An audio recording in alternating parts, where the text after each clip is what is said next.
सभी को नमस्कार। मैं कौशल कुमार। स्वागत है आपका हमारे चैनल स्टडी विद कौशल में। और जो हम लोग बायोलॉजी का सीरीज पढ़ रहे थे उसमें एक पार्ट मैंने बताया था इंडोक्राइन सिस्टम, है ना। जो ग्रंथि तंत्र पढ़ रहे थे उसमें तीन पार्ट होता था, इंडोक्राइन, एक्सोक्राइन और हेक्टोक्राइन। आज हम लोग इसका जो दूसरा पार्ट है पार्ट टू पढ़ने वाले हैं, जिसमें हम लोग हेक्टोक्राइन यानी कि मिक्स्ड ग्लैंड के बारे में पढ़ेंगे जो पैनक्रियाज है, और एक्सोक्राइन ग्लैंड बाह्य स्रावी ग्रंथि जिसमें लीवर वगैरह पढ़ेंगे। ठीक, तो चलिए आज का सेशन स्टार्ट करते हैं बिना लेट किए। आप लोग अपने मुझे ये आशा है कि आप लोग अपने मेरे चैनल को अब तक सब्सक्राइब कर दिए होंगे। और अगर मेरे चैनल को सब्सक्राइब नहीं किया है तो जरूर सब्सक्राइब कर दें बिना अभी वीडियो स्टार्ट करने से पहले, उसके बाद मेरा वीडियो देखिएगा। और आप ये जरूर ध्यान दीजिएगा कि ये चैप्टर थोड़ा सा लंबा होता है। ठीक है, इसमें हार्मोन्स के बारे में पढ़ते हैं, एंजाइम के बारे में पढ़ते हैं, और आपका ग्रंथि तंत्र के बारे में, पूरा पूरा शरीर को ये कंट्रोल करता है। जितनी भी बीमारियां होती है मैक्सिमम इन्हीं के कारण होती है। तो आप ये इसके बाद मैं एक वीडियो लाऊंगा डिजीज वाला, बीमारी वाला। वो वीडियो भी आप जरूर देखिएगा। वो बहुत जरूरी होगा आपके लिए, बहुत बेनिफिशियल होगा। ठीक है, बीमारी जितने भी तरह की बीमारी होती है शरीर में, वो मैक्सिमम जो एग्जाम में पूछी जाती है वो मैं आपको उसमें क्लियर कर दूंगा। आज की वीडियो में पढ़ूंगा हेक्टोक्राइन और एक्सोक्राइन। तीन पार्ट था ग्लैंडुलर सिस्टम का, इंडोक्राइन, एक्सोक्राइन, हेक्टोक्राइन। तो पहला वाला जो इंडोक्राइन था, अंतःस्रावी ग्रंथि, वो मैंने पहले पार्ट में कंप्लीट कर दिया है। दूसरा और तीसरा वीडियो हम लोग आज पढ़ने वाले हैं। तो चलिए स्टार्ट करते हैं। पैनक्रियाज यानी कि अग्न्याशय, ये एकमात्र एकमात्र हेक्टोक्राइन ग्लैंड है, यानी कि मिक्स्ड ग्लैंड है। ठीक है, सबसे बड़ी ग्रंथि हम लोग पढ़े हैं लीवर होती है, और दूसरी सबसे बड़ी ग्रंथि हमारी कौन होती है? पैनक्रियाज अग्न्याशय। ठीक है, यह, अब देखिए मिक्स ग्लैंड किसको बोलते हैं? ऐसा ग्लैंड जो हार्मोन और इंजाइम दोनों को सीक्रेट कर सकता है एक साथ। तो वो ग्लैंड कौन है? पैनक्रियाज। और ये पैनक्रियाज दो हार्मोन निकालता है। देखिए, दो हार्मोन निकालता है। कौन कौन निकालता है? पहला हार्मोन है इंसुलिन और दूसरा हार्मोन है ग्लूकागन। ग्लूकागन, इसको ग्लाइकोजन से ग्लाइकोजन लीवर में, लीवर से निकलता है। लीवर जो है, देखिए लीवर जो है वो ग्लूकोज को कन्वर्ट कर देता है ग्लाइकोजन में। तो ये ग्लाइकोजन, ये ग्लूकागन, दोनों में अंतर है। ठीक है, तो इसलिए आप लोग ध्यान दीजिएगा इस पे। ये दो हार्मोन निकालता है, इंसुलिन और ग्लूकागन। ठीक, यह ग्लाइकोजेनेसिस प्रक्रिया के लिए जरूरी होता है। और ये ग्लाइकोजेनेलिसिस, देखिए दोनों में अंतर क्या है? ग्लाइकोजेनेसिस, ग्लाइकोजेनेलिसिस, दो प्रक्रिया है। अब इस प्रक्रिया को समझाते हैं, इस प्रक्रिया को समझाते हैं बढ़िया से। होता क्या है? जब हमारे शरीर में ग्लूकोज एक्सेस होता है, एक्सेस, एक्सेस, एक्सेस, तो वो इंसुलिन हार्मोन, आई एन लिखते हैं, ठीक है, या इंसुलिन पूरा लिख देते हैं। इंसुलिन, इंसुलिन हार्मोन के प्रेजेंस में ये क्या करता है? इंसुलिन, इंसुलिन हार्मोन के प्रेजेंस में ये क्या करता है? ग्लूकोज ग्लाइकोजन में बदल जाता है। और ये ग्लाइकोजन कहाँ स्टोर हो जाता है? लीवर में। कहाँ स्टोर हो जाता है? लीवर में। इस प्रोसेस को बोलते हैं ग्लाइकोजेनेसिस। यानी कि अगर हमारे बॉडी में ग्लूकोज का मात्रा बढ़ रहा है तो लीवर क्या करेगा? इंसुलिन हार्मोन के प्रेजेंस में उसको कन्वर्ट कर देगा ग्लाइकोजन में। ठीक है, स्टोर हो जाएगा लीवर में। अब देखिए, अगर आपसे एक क्वेश्चन पूछता है, यदि हमारे शरीर में लीवर डिसफंक्शन करने लगे, अच्छे से काम नहीं करने लगे, तो क्या होगा?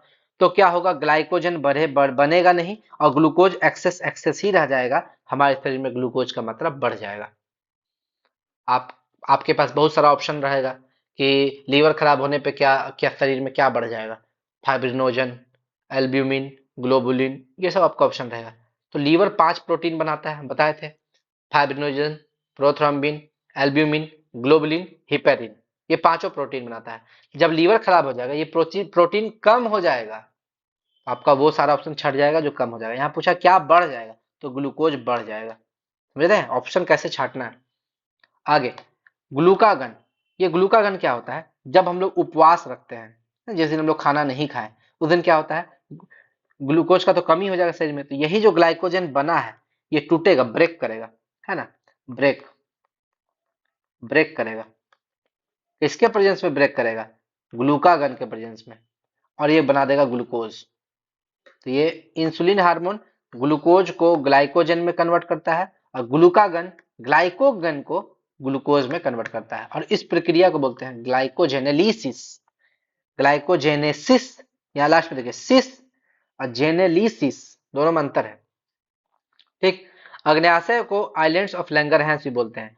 तो ये अग्न्याशय जो है बहुत आपका क्या बोलते हैं, सेल्स का ग्रुप है, द्वीप है ना, बहुत सेल्स उसमें उसमें मिला हुआ रहता है। तो उसको उसका खोज किए थे लैंगरहैंस, खोज किए थे लैंगरहैंस, इसलिए इसको क्या बोलते हैं, आइलैंड्स ऑफ लैंगरहैंस, यानी कि लैंगरहैंस का द्वीप भी बोलते हैं। ठीक है, अब देखिए इसको हम समझते हैं, आइलैंड्स का द्वीप क्या होता है।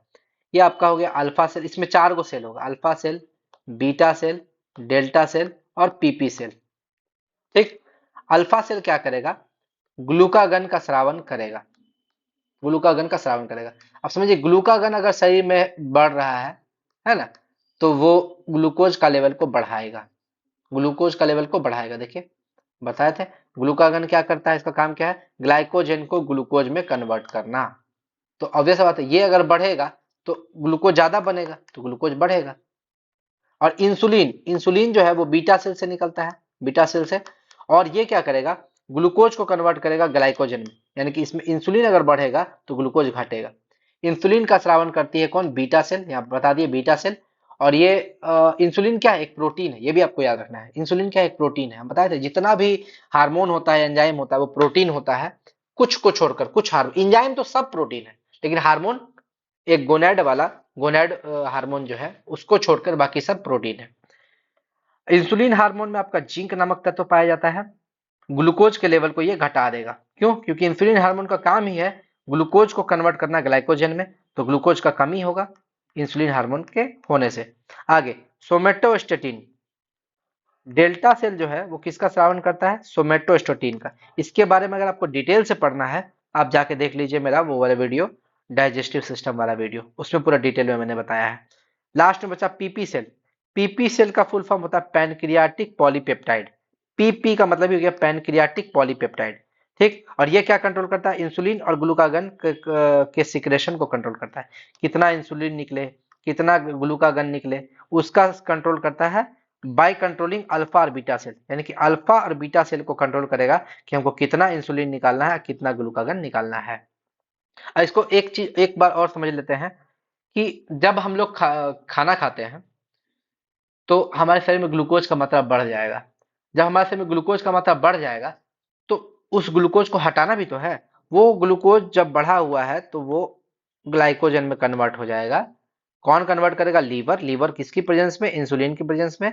तो इंसुलिन का काम ही है ग्लूकोज के लेवल को घटाना, जो भी एक्स्ट्रा ग्लूकोज है उसको खत्म करके ग्लूकागन में कन्वर्ट कर देना। और जब हमारे शरीर उपवास रखता है, जब हम लोग खाना नहीं खाते हैं, तो जमा हुआ जो ग्लूकागन है वो यूज करेंगे और ग्लूकोज के लेवल को बढ़ा लेंगे। किसकी मदद से, तो ये किसकी वजह से, ग्लूकागन की वजह से ग्लाइकोजन आपका ग्लूकोज में कन्वर्ट हो जाएगा और ये निकलेगा अल्फा सेल से। कोई दिक्कत नहीं, आगे बढ़ते हैं। पैनक्रियाटिक जूस, पैनक्रियाटिक जूस जो है अग्नाशयी रस, इसका पीएच वगैरह सब बहुत चीज बताए थे हम डाइजेस्टिव सिस्टम में, वो आप पढ़ लीजिएगा। पैनक्रियाटिक जूस कहाँ से निकलता है हमारा जो स्मॉल इंटेस्टाइन होता है उसका 3 पार्ट है, ड्यूडेनम, ड्यूडेनम, जेजुनम और इलियम। ठीक। ड्यूडेनम जो है 2 हार्मोन निकालता है, सिक्रेटिन और हेपेटोक्राइनिन। तो जो सिक्रेटिन है वो निकालता है पैनक्रियाटिक जूस यानी कि अग्नाशयी रस, और जो एक और बच गया हेपेटोक्राइनिन, वो निकालता है बाइल जूस। तो ये आपको याद रखना है। तो पैनक्रियाटिक जूस जो है वो आपका, उसमें 3 एंजाइम पाए जाते हैं। कौन, उसको याद रखिएगा, LAT, लेट, लेट से याद रखिएगा। एल का मतलब हो गया लाइपेज, ए का मतलब हो गया एमाइलेज और टी का मतलब हो गया ट्रिप्सिन। लाइपेज जो है वो फैट का पाचन करेगा, ट्रिप्सिन और क्रीमोट्रिप्सिन ये दोनों क्या करेगा, पेप्टाइड को पेप्टोन में बदलेगा, यानी कि प्रोटीन का पाचन करेगा, प्रोटीन का पाचन करेगा। और एमाइलेज जो है वो ग्लाइकोजन का पाचन करेगा, कार्ब्स का पाचन करेगा, कार्बोहाइड्रेट का पाचन करेगा। ये भी आपको दिमाग में, यानी कि ये प्रोटीन, कार्बोहाइड्रेट और फैट तीनों का पाचन कर रहा है। यानी कि इसमें इतना पावर है कि कार्बोहाइड्रेट, प्रोटीन और फैट तीनों का पाचन कर देता है। इसीलिए पैनक्रियाटिक जूस को हम लोग क्या बोलते हैं, कंप्लीट डाइजेस्टिव जूस, पूर्ण पाचक रस। क्या बोलते हैं, पूर्ण पाचक रस। ठीक है। और एक और हम लोग आ जाते हैं टेम्प ग्लैंड। टेम्प ग्लैंड ये केवल महिलाओं में पाया जाता है। ये छूट गया था मेरा, मैं आपको बताना भूल गया था, ये छूट गया था, उस वीडियो में ही आपको बताना चाहिए था। इंडोक्राइन सिस्टम में, इसलिए मैं इस वीडियो में इसको लेके आया हूँ। यह केवल महिलाओं में पाया जाता है टेम्प ग्लैंड, और ये केवल प्रेगनेंसी के दौरान ही आपका उत्पन्न होता है। ये ग्लैंड क्या होता है, इसमें दो पार्ट होता है, एक समझिए, कॉर्पस ल्यूटियम और प्लेसेंटा। ठीक है, कॉर्पस ल्यूटियम जो 0 से 3 महीना, जब बच्चा 0 से 3 महीना का होता है उस समय आपका कॉर्पस ल्यूटियम आपका एक्टिव रहता है, और बाकी बच्चा 4 से 9 महीना उसमें आपका प्लेसेंटा डेवलप होता है।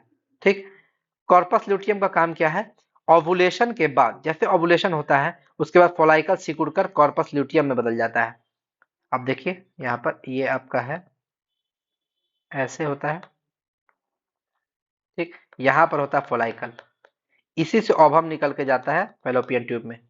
ठीक, ओवम, ओवम निकल, ओवम यहीं पे रहता है, ओवम यहीं रहता है। यहाँ से आपका स्पर्म जाएगा, स्पर्म जाएगा। ठीक, और जब आपका निषेचन हो जाएगा तो ये फोलाइकल खत्म हो जाएगा, फोलाइकल खत्म हो जाएगा, फोलाइकल खत्म हो जाएगा, और वो बना देगा कॉर्पस ल्यूटियम, कॉर्पस ल्यूटियम। और एक चीज समझिए, जैसे ही फोलाइकल खत्म हो जाएगा, फोलाइकल खत्म होगा, इसका कारण क्या है, फोलाइकल खत्म होने का कारण वो तो बन जा रहा है कॉर्पस ल्यूटियम, कॉर्पस ल्यूटियम। ठीक, तो फोलाइकल जब नहीं रहेगा तो ओवम भी नहीं बनेगा, यानी कि महिलाओं को पीरियड भी नहीं होगा। दिमाग समझ में आया, फोलाइकल से ही तो आपका बनता है ओवम, अंडाणु, और यही अंडाणु 28 दिन के बाद आपको पीरियड में कन्वर्ट हो जाता है। ठीक है, तो जब फोलाइकल ही नहीं है तो पीरियड भी नहीं होगा। ठीक, ये समझ गए। अब कॉर्पस ल्यूटियम, ये कॉर्पस ल्यूटियम आपका 3 हार्मोन निकालेगा। कौन कौन, इस्ट्रोजन, प्रोजेस्टेरोन और एचसीजी हार्मोन, इस्ट्रोजन, प्रोजेस्टेरोन और एचसीजी हार्मोन। तो वो आपका इस्ट्रोजन जो था, एफएसएच और एलएच वाला, ठीक, वो भी इस्ट्रोजन ही है, लेकिन कॉर्पस ल्यूटियम प्रेगनेंसी के द्वारा निकाला गया इस्ट्रोजन और प्रोजेस्टेरोन है, ये समझिएगा। ठीक, ये इस्ट्रोजन, प्रोजेस्टेरोन और एचसीजी हार्मोन, हम लोग इस्ट्रोजन और प्रोजेस्टेरोन के बारे में अच्छे से डिटेल से पढ़ चुके हैं। एचसीजी हार्मोन के बारे में देखते हैं। इसको बोलते हैं human chorionic gonadotropin, human chorionic chorionic gonadotropin, full form भी इसका पूछ सकता है आपसे। और यही एचसीजी हार्मोन का प्रेगनेंसी टेस्ट में यूज होता है। हम लोग चेक करते हैं कि कोई महिला प्रेग्नेंट है कि नहीं, इसी हार्मोन का प्रेजेंस देखा है, उसमें इसी हार्मोन की उपस्थिति देखी जाती है। जो आपका टेस्ट करने वाला होता है, जब महिला टॉयलेट करती है तो उसमें जो 2 लाइन आ जाता है प्रेगनेंसी किट में, वो इसी हार्मोन की उपस्थिति दर्शाता है। अगर ये हार्मोन होगा तो ये समझा जाता है कि महिला प्रेग्नेंट है, क्योंकि ये प्रेगनेंसी के दौरान ही ये हार्मोन निकलता है। ऐसा हो सकता है ये 1-2 दिन में नहीं आए, इसमें 0 से 3 महीना का टाइम है ना, तो बहुत पहले आप महिलाएं जो है 2-3 दिन बाद चेक करती है तो प्रेग्नेंट नहीं बताए, तो 5-6 दिन बाद वो चेक करेगी तो हो सकता है प्रेग्नेंट बता दे। ये एक्टिव होने में एचसीजी हार्मोन को 4 से 5 दिन लग सकता है। ठीक है, आगे गोनैड हार्मोन, जन्मगति, बताए थे सारा हार्मोन जो है वो प्रोटीन का बना होता है, प्रोटीन का, ग्रंथि नहीं, हार्मोन, सभी हार्मोन प्रोटीन का बना होता है। लेकिन ये जो गोनैड हार्मोन है ये स्टेरॉइड का बना होता है। किसका बना होता है, स्टेरॉइड का। आपको क्लियर हो गया, ये हमारा हेक्टोक्राइन ग्लैंड जो पैनक्रियाज था वो समाप्त हो चुका है। ठीक, इतना ही था। अब आते हैं हम लोग एक्सोक्राइन ग्लैंड, एक्सोक्राइन ग्लैंड यानी कि बाह्य स्रावी ग्रंथि। चलिए इसको हम ग्रीन कलर से पेंट कर देते हैं, क्योंकि एक नया टॉपिक है। पैनक्रियाज को भी ग्रीन कलर से ही पेंट होना चाहिए था, क्योंकि ये एक नया टॉपिक था, हेक्टोक्राइन ग्लैंड था। ठीक है, आगे आते हैं हेक्टोक्राइन ग्लैंड। इसमें आपका बहुत सारा ग्लैंड है। सबसे पहले आते हैं सेरुमन ग्लैंड, ईयर, कान, कान में पाया जाता है ये। यह ईयर वैक्स का निर्माण करता है। कान में जो गुजी होता है ना, गुजी, जिसको गुजी बोलते हैं आप, ईयर वैक्स, ईयर वैक्स आपका बहुत यूजफुल होता है। वो कान में जो कचरा जाता है, जितना भी बैक्टीरिया वगैरह को मारता है, कान के कचरा को साफ वो जमा करता है वहीं पे। ठीक है, कान में एक ल्यूब्रिकेंट बना के रखता है, वो चिपचिपा बना के रखता है। जितनी भी गंदगी जाएगी कान में, वहां चिपक जाएगी, कान के अंदर नहीं जा पाएगी। तो ये बेनिफिशियल है हमारे शरीर के लिए ईयर वैक्स। कुछ आदमी में देखिए कान खोदने का आदत होगा, कान खोदिएगा आप, ईयर वैक्स हटाइएगा तो फिर से वो क्या होगा, ईयर वैक्स बनेगा, है ना। तो देखिए कुछ आदमी खोदेगा कान तो खोदते ही रहेगा, एक बार खोद दीजिएगा ना, बार बार खोदना पड़ेगा, काहे कि बार बार ईयर वैक्स का निर्माण होना शुरू हो जाएगा। और जैसे आप ईयर वैक्स का निर्माण होगा, आप उसको फिर से खोद दीजिएगा। तो ये काम कौन करता है, सेरुमन ग्लैंड। लैक्रीमल ग्लैंड का बात करते हैं। लैक्रिमल ग्लैंड ये आंसू का निर्माण करता है। और ये आंख का ऊपरी भाग, देखिए आंख का अगर हम फोटो बनाएंगे यहाँ पे, आंख, ये हो गया हमारा आंख। आंख के ऊपर में यहाँ पर पाया जाएगा लैक्रिमल ग्लैंड। ठीक, और आंख के निचला भाग में मेबोमियन ग्लैंड, यहाँ पर पाया जाएगा मेबोमियन ग्लैंड, यहाँ पर नीचे मेबोमियन ग्लैंड। तो आप समझ लीजिए कि ये आंख है, आंख के ऊपर में पाया जाएगा ये लैक्रिमल ग्लैंड, और आंख के नीचे में पाया जाएगा मेबोमियन ग्लैंड। ठीक, लैक्रिमल ग्लैंड जो है आंसू का निर्माण करेगा, और हमारे आंसू में क्या पाया जाता है, लाइसोजाइम एंजाइम पाया जाता है। याद रखिए लाइसोजाइम एंजाइम हमारे पसीने में भी पाया जाता है। तो लाइसो आपसे एक क्वेश्चन पूछ सकता है कि हमारे आंसू में कौन सा एंजाइम पाया जाता है, लाइसोजाइम एंजाइम पाया जाता है, जो कि हमारे पसीने में भी पाया जाता है। आंख के पास देखिएगा दोनों तरफ कोनवा में है ना, आंख आंख और नाक के बीच में, आंखें में रहता है वो एक मांसपेशी, मांस जैसा रहता है, पंक्टम, उसको पंक्टम बोलते हैं। वो क्या करता है, आंसू को स्टोर करता है ना। महिलाओं में ज्यादा स्टोर होता है आंसू, तुरंत रो देती है ना।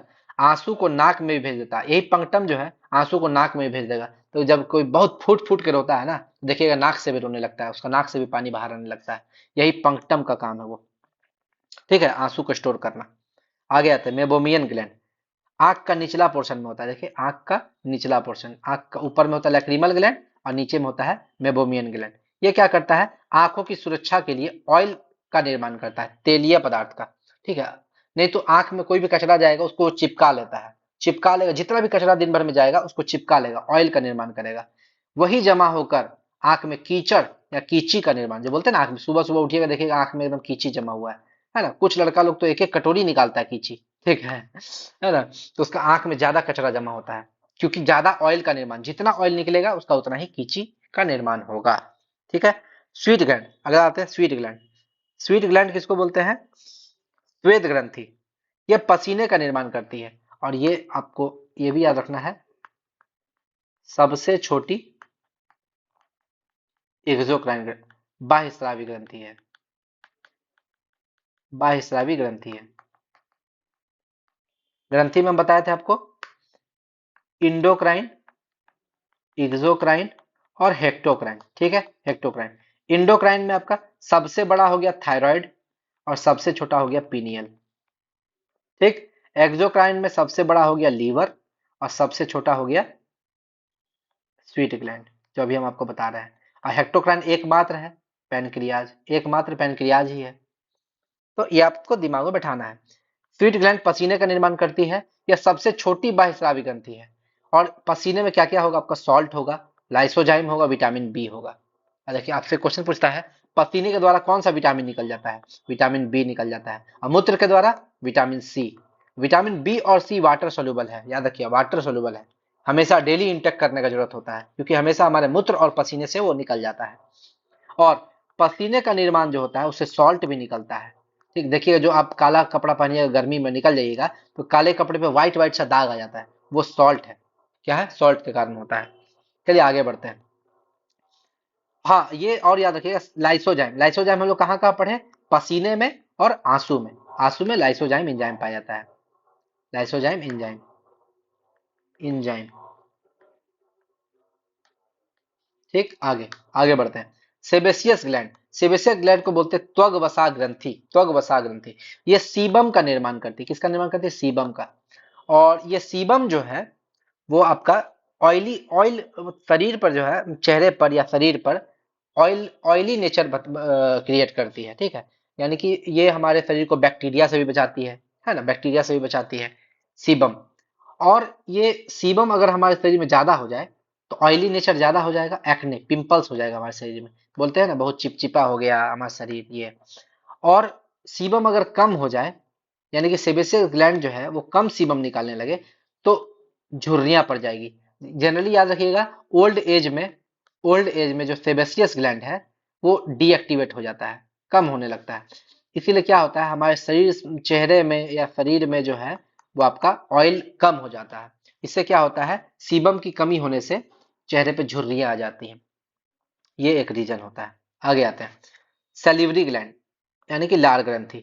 ये लार ग्रंथि जो है ये तीन पार्ट में होता है, इसका तीन भाग है, सबलिंगुअल, सबमैंडिबुलर और पैरोटिड। सबलिंगुअल, सबमैंडिबुलर और पैरोटिड। पैरोटिड अधोजिह्वा ऐसे करके नाम है, अधोकर्ण या कर्ण पूर्व, इसको पैरोटिड ग्लैंड को बोलते हैं कर्ण पूर्व। हिंदी में सबको याद नहीं रखना है, इसको याद रखना, कर्ण पूर्व बोलते हैं। यही पैरोटिड ग्लैंड में स्वेलिंग आ जाता है तो उसको हम लोग क्या बोलते हैं, मम्स, है ना, मम्स, मम्स वायरस। कर्ण पूर्व में हो जाता है, देखें गर्दन के पास या कान के नीचे एकदम हल्का सा फूल जाता है, मम्स इसी पैरोटिड में होता है। तो वो लार ग्रंथि का ही पार्ट है, सबलिंगुअल, सबमैंडिबुलर और पैरोटिड। और जो लार ग्रंथि है वो दो पाचक एंजाइम का निर्माण करती है, टाइलिन और लाइसोजाइम। ऐसे तो चार करती है लेकिन दो इंपॉर्टेंट है। टाइलिन का क्या काम है, टाइलिन को हम लोग बोलते हैं salivary amylase, salivary, salivary amylase. क्योंकि जो हम लोग के पैनक्रियाटिक जूस पढ़े थे, उसका हम ट्रिक क्या बताए थे, LAT, तीन एंजाइम पाया जाता है। कौन कौन एंजाइम पाया था पैनक्रियाटिक जूस में, अग्नाशयी रस में, LAT। LAT में कौन, एल से हो गया लाइपेज, ए से एमाइलेज, टी से ट्रिप्सिन। लाइपेज फैट का पाचन करता था, एमाइलेज कार्बोहाइड्रेट का पाचन करता था और ट्रिप्सिन प्रोटीन का पाचन करता था।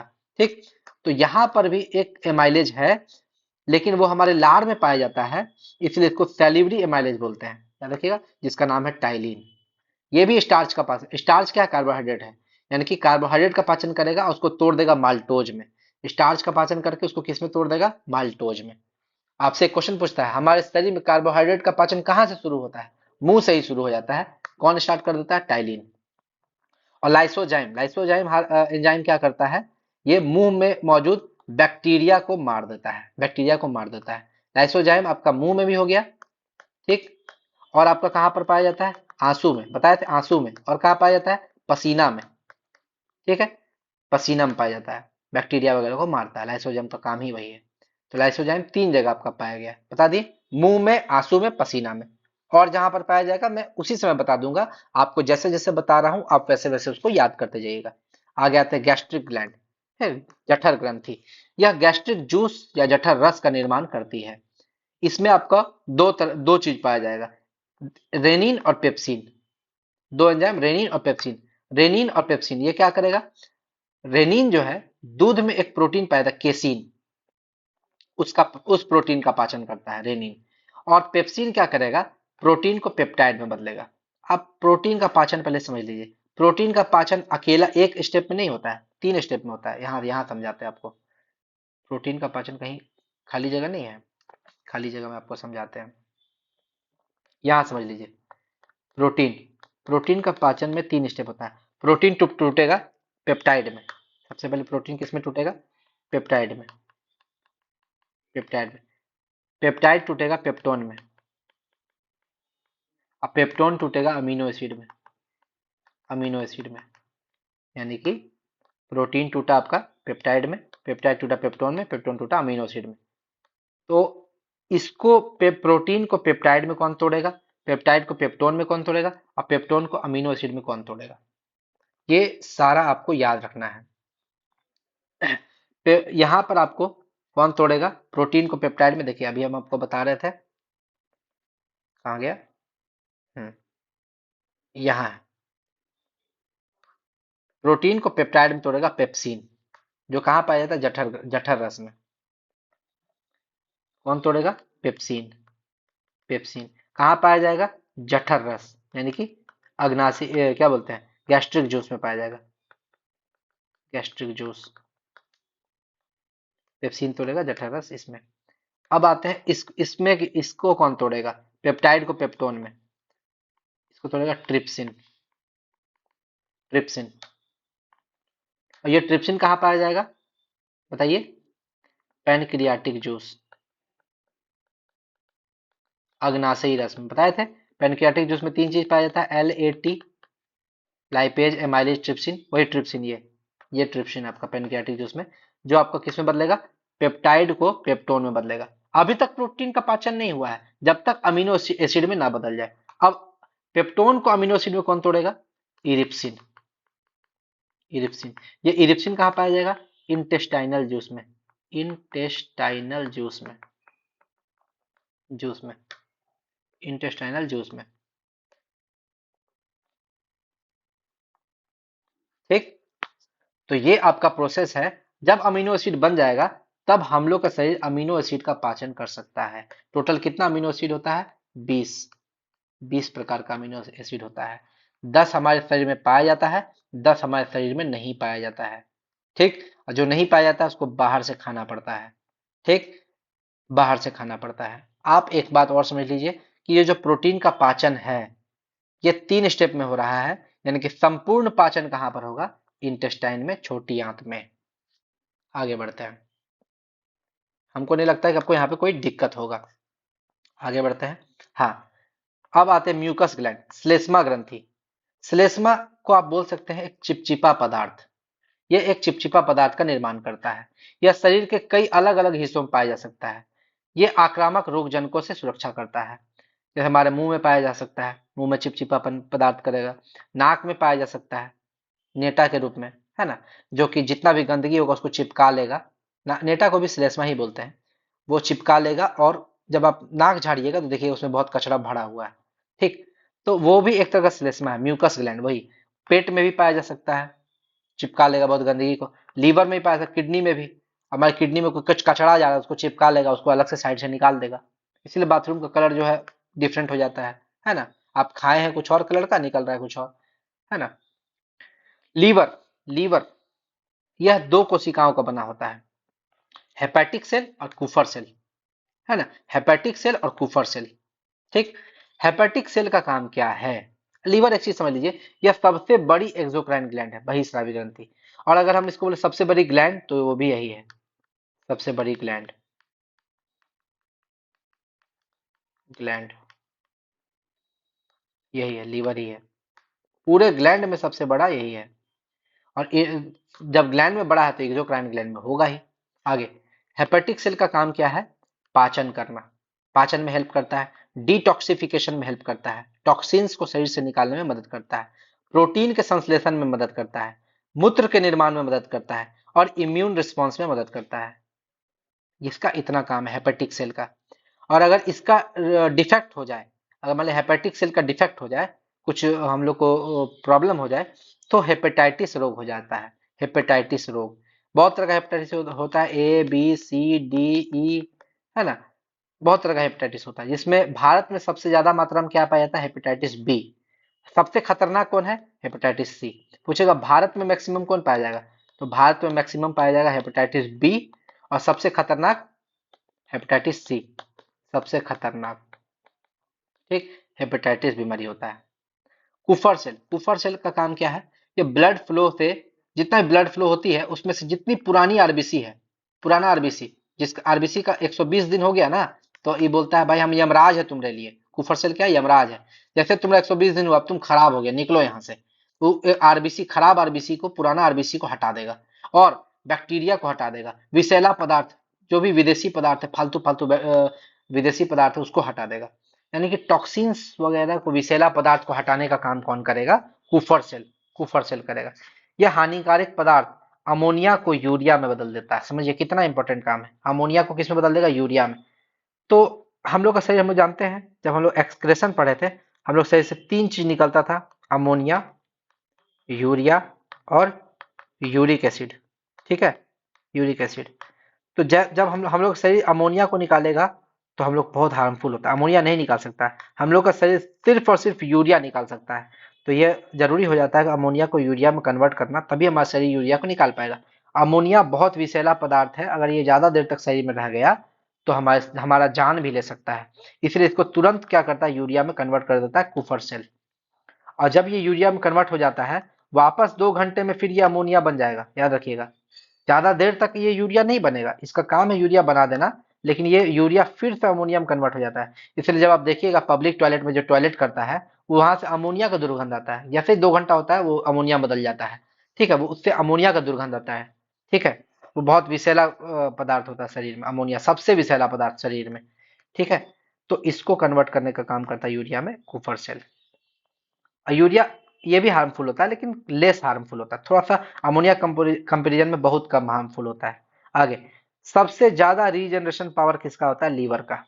यानी कि लीवर अपने क्षतिग्रस्त अंगों को ठीक कर सकता है, कर सकती है, क्योंकि लीवर में सबसे तेजी से सेल डिवीजन होता है। लीवर में सेल डिवीजन सबसे जल्दी से होता है। सेल डिवाइड होगा वो तुरंत ठीक कर लेगा। इसलिए आप देखिए लीवर जो है हमारे बॉडी में जब लीवर के पास अगर कोई चाकू मारता है तो डॉक्टर पास जाता है कि डॉक्टर साहब मेरे लीवर में चाकू मार दिया। तो डॉक्टर बोलता है भाई बच जाओगे तुम, वो लीवर में लगा है। लीवर जो है तुरंत उसको ठीक कर लेता है। ठीक है। सबसे कम रीजनरेशन पावर होता है ब्रेन का। क्यों? क्योंकि ब्रेन में सेल डिवीजन नहीं होता, कोशिका विभाजन नहीं होता है। याद रखिएगा, जिस जिस जिस चीज में कोशिका विभाजन होगा वो अपने आप को तुरंत ठीक कर लेगा, और जहां कोशिका विभाजन नहीं होगा वो अपने आप को ठीक नहीं कर पाएगा। इसीलिए देखिएगा, ब्रेन में एक बार प्रॉब्लम हो जाता है, डॉक्टर उसको बहुत रेयरली है कि ठीक कर पाता है, बहुत मुश्किल होता है।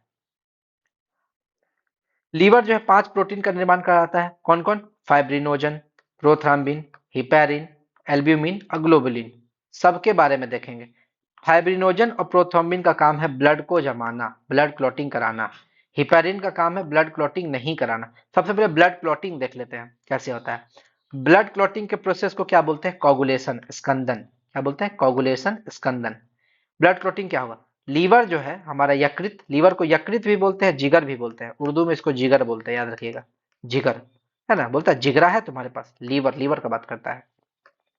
लीवर जो है वो विटामिन के प्रेजेंस में क्या बनाता है? प्रोथ्रोम्बिन। प्रोथ्रोम्बिन क्या बनाता है? प्रोथ्रोम्बिन। और ये यही प्रोथ्रोम्बिन हम बताए थे आपको, प्रोथ्रोम्बिन बनाता है ये प्रोथ्रोम्बिन। अब ये प्रोथ्रोम्बिन जो है थ्रोम्बोप्लास्ट, थ्रोम्बोप्लास्ट के प्रेजेंस में थ्रोम्बिन बनाता है। ये प्रोथ्रोम्बिन को थ्रोम्बिन में बदल देता है। अब ये थ्रोम्बिन का यूज यहाँ होगा। यहाँ देखिए, यहाँ पर जो आपका फाइब्रिनोजन है, ये फाइब्रिनोजन क्या करेगा? कैल्शियम लेगा। क्या लेगा? कैल्शियम। ब्लड में हमारा कैल्शियम तो होता ही है, पढ़े हैं, ब्लड में कैल्शियम होता ही है। उस कैल्शियम को लेके थ्रोम्बिन जो यहाँ बना है, इस थ्रोम्बिन के प्रेजेंस में फाइब्रिन में बदल देता है। ये फाइब्रिन में बदल देता है। यह फाइब्रिन इंजरी वाले जगह पर जहाँ चोट लगता है वहां पर एक जालीदार परत का निर्माण कर देता है, और ब्लड इस जाली से बाहर नहीं आ पाती है, और हम लोग का ब्लड क्लॉट हो जाता है, ब्लड जम जाता है। ठीक। इस पूरे प्रोसेस में 6 मिनट का समय लगता है। तो इसमें कौन कौन यूज हुआ? विटामिन के, इसीलिए हम लोग विटामिन के को बोलते हैं खून जमाने में हम मदद करता है। कैल्शियम भी मदद करता है। ठीक है, लीवर तो है ये है क्योंकि लीवरे से प्रोटीन निकल रहा है। फाइब्रिनोजन भी मदद करता है, प्रोथ्रोम्बिन भी मदद करता है, थ्रोम्बोप्लास्ट भी मदद करता है। ठीक। थ्रोम्बोप्लास्ट भी मदद करता है। समझिए, जो जो चीज मदद करता है ब्लड क्लॉटिंग में उसको आप याद कर लीजिए। कैल्शियम, विटामिन के, इसमें दो हो गया, फाइब्रिनोजन, प्रोथ्रोम्बिन और थ्रोम्बोप्लास्ट। ठीक। अब आते हैं, अगला होता है हिपैरिन। हिपैरिन यह शरीर के अंदर ब्लड नहीं जमने देगा। और शरीर के अंदर ब्लड जम जाएगा तो भाई खून का प्रवाह कैसे होगा? खून तो हम लोग पढ़े, ऑक्सीजन का ले जाएगा, कार्बन डाइऑक्साइड लेके आएगा, सारा न्यूट्रिएंट्स ले जाएगा, और बेकार चीज को लेके आएगा, निकाल देगा। वो काम तो कौन करता है? हमारा ब्लड ही करता है। तो ब्लड अगर शरीर के अंदर जम जाएगा तो दिक्कत होगा। तो हिपेरिन क्या बोलता है? भाई अगर तेरा कहीं कट लग गया है तो ही तुम ब्लड का क्लॉटिंग करो। किसको बोलता है? फाइब्रिनोजन और प्रोथ्राम्बिन को।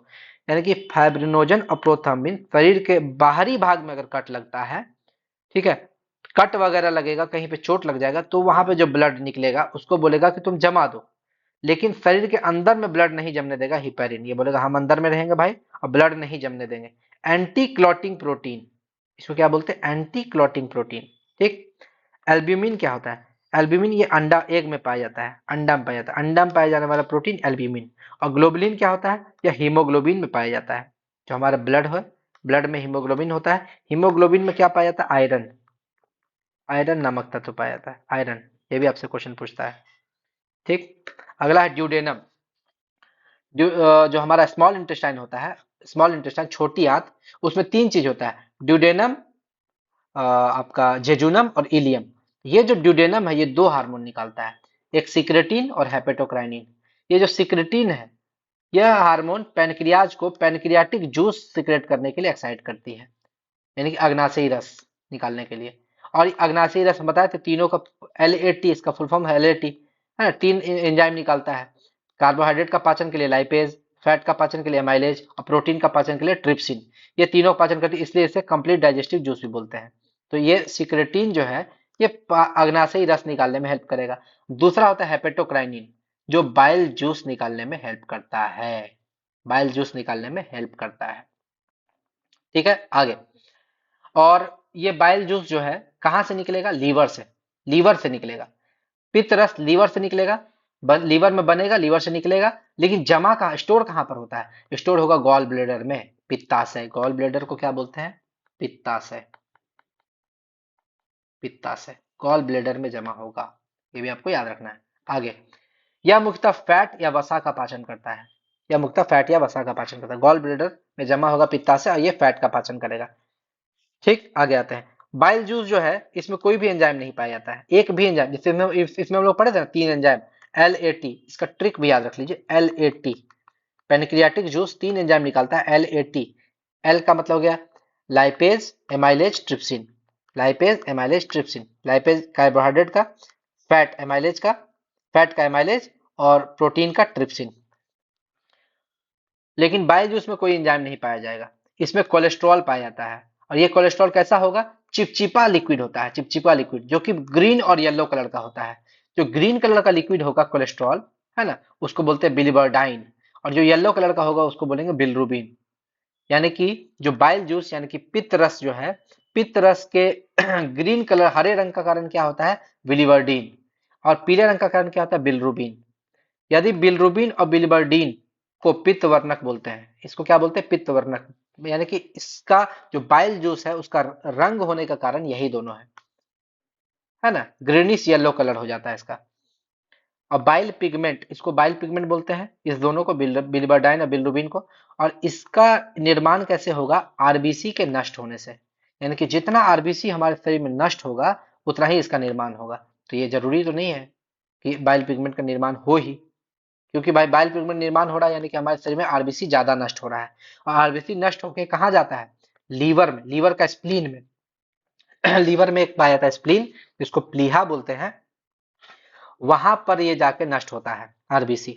ठीक, यदि हमारे ब्लड में बिलिबर्डाइन तथा बिलिरुबिन की मात्रा बढ़ जाए, इसका मतलब यह है कि आरबीसी ज्यादा नष्ट हो रहा है, अर्थात लीवर जो है एबनॉर्मल फंक्शन कर रहा है। ठीक, परिणाम स्वरूप हमारे लीवर का रंग जो है ग्रीनिश येलो हो जाता है। देखिएगा हमारा हाथ, शरीर भी पूरा, लीवर का काम ही, देखिए जो बिलरुबिन है, बिलरुबिन का काम ही हमारे बाथरूम को, लेटरिन को पीला करना। अगर हमारा शरीर भी पीला होने लगा, आंख भी पीला होने लगा, नाखून पीला होने लगा, समझ लीजिए आपको जॉन्डिस हो गया है। क्यों? क्योंकि बिलरुबिन और बिलिबर्डाइन आपका बढ़ गया है। बिलरुबिन बढ़ेगा, पूरे शरीर को पीला कर देगा। ठीक है, इसलिए इस बीमारी को जॉन्डिस या पीलिया बोलते हैं। यदि हमने जॉन्डिस का इलाज ठीक तरीके से नहीं करवाया, यही जॉन्डिस हेपेटाइटिस में बदल जाएगा। ठीक है, हेपेटाइटिस डे कब मनाते हैं? 28 जुलाई को मनाते हैं। हेपेटाइटिस में बदल जाएगा। और ये हेपेटाइटिस जो है, हेपेटाइटिस वायरस से होती है, बहुत खतरनाक। ये ABCDEJ, इतना तरह का होता है, ABCDE और जे। सबसे ज्यादा इंडिया में होता है आपका हेपेटाइटिस बी, और सबसे खतरनाक होता है हेपेटाइटिस सी। लीवर में देखिए, लीवर में अमोनिया है ना, अमोनिया बहुत हार्मफुल होता है, और लीवर उसको क्या करता है? अमोनिया को यूरिया में बदल देता है। किसके मदद से? कुफर सेल।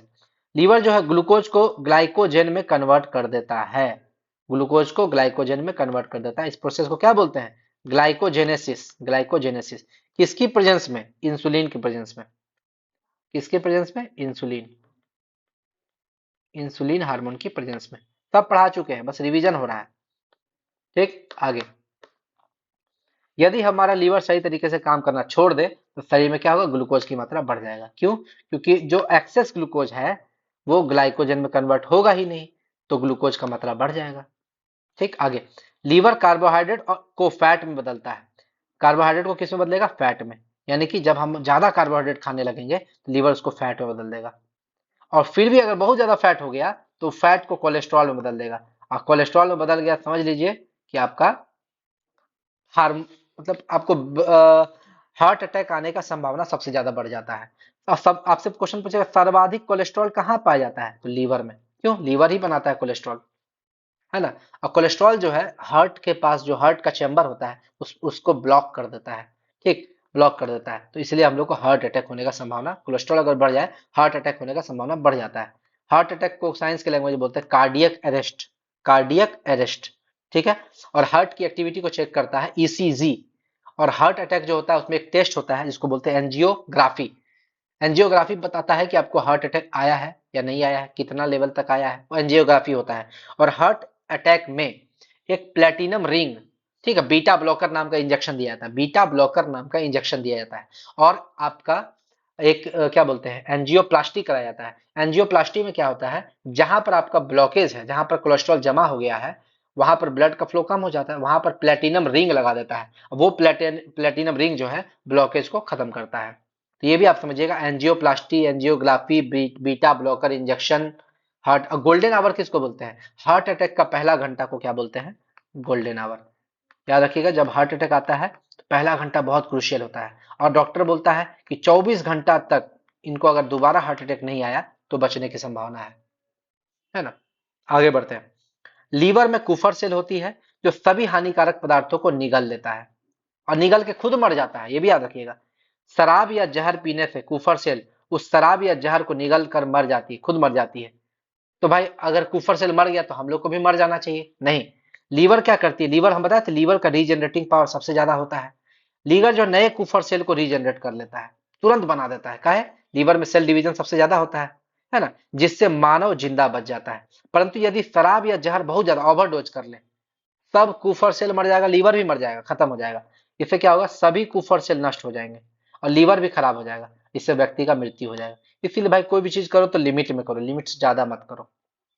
आरबीसी का निर्माण कहाँ होता है? बोन मैरो में, अस्थि मज्जा में। लेकिन जब भ्रूण अवस्था में रहता है बच्चा, भ्रूण अवस्था में रहेगा, छोटा रहेगा, उस समय आरबीसी का निर्माण कहाँ होगा? लीवर के मीसोडर्म में, लीवर के मीसोडर्म में। ये भी क्वेश्चन आपसे पूछता है, ये तो बता ही चुके हैं, प्रोटीन का प्रोसेस। तो आपका लीवर से रिलेटेड जितना चीज था वो मैंने बता दिया, और आपका एक्सोक्राइन, इंडोक्राइन, हेक्टोक्राइन, सारा आपका ग्लैंडुलर सिस्टम जो है वो अब कंप्लीट हो चुका है। और मेरे हिसाब से हमको नहीं लगता है कि आपको इसमें कोई कंफ्यूजन होना चाहिए। अगर फिर भी अगर आपको कोई कंफ्यूजन हो, आप कमेंट कीजिएगा, मैं उसका सॉल्यूशन निकालूंगा, अगले वीडियो में आपको बता दूंगा। ठीक है, तो इतना ही था मेरा आज का वीडियो। अगर आपको मेरा वीडियो अच्छा लगे तो मेरे चैनल को लाइक, शेयर और सब्सक्राइब कीजिएगा, और जरूर अपने फ्रेंड्स को शेयर कीजिएगा, क्योंकि जो लोग इस वीडियो को नहीं देखे हैं उनको इस वीडियो से कितना लाभ हो सकता है आने वाले एग्जाम में, वो उसका अनुमान भी नहीं लगा सकते हैं। मैं इतना मेहनत करता हूँ, नोट्स कंपाइल करता हूँ, और आप मेरे चैनल वीडियो को देखते हैं और सब्सक्राइब नहीं करते, बहुत बुरा लगता है। ठीक है, तो जो भी हमारे वीडियो को देख रहे हैं वो जरूर मेरे चैनल को सब्सक्राइब कर ले और ज्यादा से ज्यादा लोगों को शेयर करें।